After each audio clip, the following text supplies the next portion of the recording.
E aí, pessoal que me segue no canal, vamos falar hoje sobre complicações que podem acontecer na lipoaspiração de alta definição ou lipo HD. É o tipo de cirurgia na qual nós fazemos a sucção da gordura e definimos as transições entre os músculos.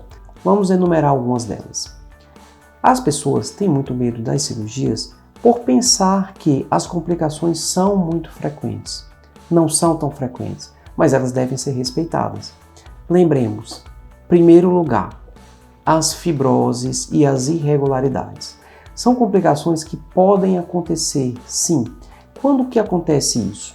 A fibrose é quando você tira uma quantidade de tecido gorduroso e aquele tecido conectivo, de cicatrização, ele vai formar uma cicatrização exagerada.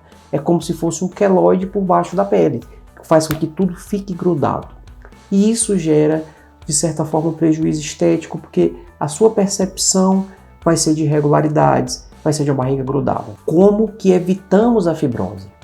Fisioterapia precoce, o uso adequado da cinta, ou o não uso da cinta quando orientado pelo seu médico, e uso de técnicas e tecnologias adequadas durante o procedimento, como Vaser, Vibrolipo, que vão ajudar ao trato suave da gordura, ao menor desgaste do tecido.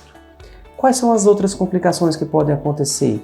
Sangramentos. Os sangramentos podem ser evitados com o uso de algumas substâncias durante a cirurgia ou depois, a compressão adequada com a cinta, os cuidados do paciente no repouso que a gente recomenda para evitar que aquele roxo não seja muito grande a ponto de espoliar ou gastar a energia do corpo, diminuindo a hemoglobina, o que leva à anemia. Outra complicação, mas essa muito temida pelo paciente, são as perfurações, que são muito raras, porém são muito graves. O que a gente tem que lembrar? Primeiro a gente tem a pele, depois a gente tem a gordura e por último a gente tem o músculo. Quando a gente faz a lipoaspiração, a gente faz um movimento sempre harmônico, paralelo à pele, como se fosse um violino. A cânula não tem ponta. Então, cuidado, tempo, sem pressa, sem colocar força, com o uso da fina técnica para a gente apenas tirar a gordura sem fazer força, evitando assim movimentos intempestivos que podem causar perfurações. Para prevenir ainda mais a perfuração, é importante que façamos os exames pré-operatórios, como ultrassom de parede abdominal, para a gente poder identificar a integridade dessa musculatura. Outra coisa que é importante é o treinamento. O cirurgião plástico formado, ele tem 3 anos de cirurgia plástica, 2 anos de cirurgia geral. Você tem o conhecimento pleno da anatomia, e a anatomia ela tem barreiras de proteção, e a musculatura é uma delas. As áreas de risco, elas devem ser sempre consideradas, e as posições de lipoaspiração, elas devem também ser bem montadas na hora da cirurgia. Então, o risco da perfuração ele é pequeno, mas como ele existe, a gente nunca pode deixar de esquecer dele. Outras complicações possíveis são as infecções.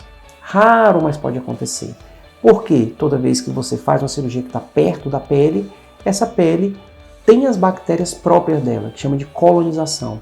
Quando essa bactéria adentra, ela aumenta o risco de infeccionar. O que a gente tem que fazer?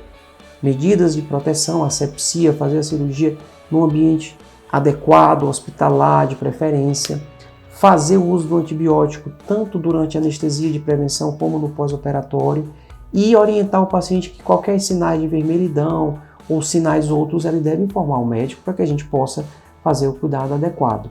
As lipoaspirações como um todo têm riscos de sofrimento de pele. O que é o sofrimento da pele? É quando o sangue não chega a partes específicas da pele, podendo causar a morte daquele pequeno pedaço de pele que são as necroses. Como que se evita isso? Técnica adequada, uso de tecnologias, paciente com menos anemia possível. Como que se trata isso?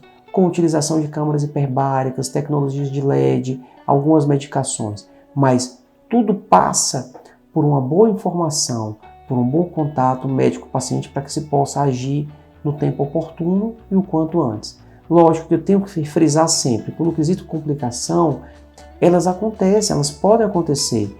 o médico às vezes pode fazer tudo certinho e ela acontecer, porque existem os fatores individuais que dependem de cada paciente. Outra complicação que a gente tem que frisar é o edema prolongado. Isso, o edema prolongado. Alguns pacientes têm uma característica que é uma drenagem linfática por vias não usuais. Tem pacientes que têm uma tendência maior a ter mais edema. Até mesmo os pacientes já se conhecem, aqueles que no período da menstruação eles ficam mais inchados. Então, às vezes o paciente ele tende a considerar o edema mais prolongado como um insucesso do resultado. E às vezes é apenas uma complicação própria. Edema prolongado pode demorar até mesmo um ano para diminuir. E o controle, a calma, o paciente, o médico pode levar o melhor resultado possível se souber esperar. O que mais que a gente pode considerar como complicação? Os seromas, que é o acúmulo de líquido por baixo da área lipoaspirada, que tem várias causas. A maioria das vezes, causas elas são multifatoriais, como a drenagem inadequada, características próprias do paciente. E o tratamento passa por punções sucessivas. Outras coisas que a gente tem que levar em consideração, principalmente hoje, onde se fala muito de flacidez, é a flacidez residual pós-lipoaspiração. Quando você fica com a pele flácida, a gente tem que lembrar quais são as alternativas para tratar essa pele. E aí é que entram as tecnologias, como o Renuvium, como o Body Tight, como radiofrequência, como os bioestimuladores. Então, é uma complicação pequena que tem também tratamento. Então, no quesito complicação, o que a gente tem que lembrar? Quando fala de complicação, nós também temos que falar de tratamento. Quando falamos de tratamento, nós temos que falar de segurança. E a segurança, ela está na escolha do profissional, na escolha do hospital, na conexão médico-paciente e na capacidade dessa relação gerar bons frutos nos momentos adversos e também nos momentos felizes.